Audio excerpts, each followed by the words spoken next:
আমি কিন্তু এখন স্বাস্থ্য সচেতন। না না, চিনি খাই না, তেলও খাই না, নো অয়েল। ফ্যাট বার্ন করতে হয়, বার্ন বার্ন। না বন্ধু, তোমরা চাও আমি একটু হেলথ কনসিয়াস, একটু জিম করে আসি। না, রাইতে তো ভাত খাই না, আমি 9টার পরে পানি খাই না। একটু বাদাম প্রোটিন। আপনার দাওয়াতে আসতে পারবো না, অনেক তেলের খাবার। হেলদি জিম করতে আমার খুব ভালো লাগে। বার্ন। এই সরো সরো, জগিং করতেছি, একটা রুটিন বানাইছি। তুমি তো ডায়াবেটিস, এখানে কত calorie? Hello calorie, oh sorry Kakuli. Protein, multivitamin, calorie. মানুষ বার্গারও খায়, 10 জনের 9 জনই ব্যায়াম করে না। কানেরও একটা ব্যায়াম আছে, কনসিয়াস। একটা চকলেটে যত ক্যালোরি, তো 14 গোষ্ঠীতে তত ক্যালোরি। আমার পুরা শরীরেই মোটিভেশন, ক্যালোরি বার্ন। না না, এগুলা খাই না। রক্ত সঞ্চালন। তুমি কি চিনি খাও? হ ভাই।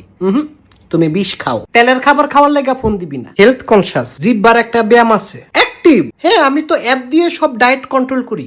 তুমিও করো করো, আল্লাহ মাফ করুক। তুমি কি জিম করো না? Green tea, burning burning burn. আমি আর খাইতে পারবো না। কাঁচা পেঁপে হেলদি, শশা আমার প্রিয় খাবার।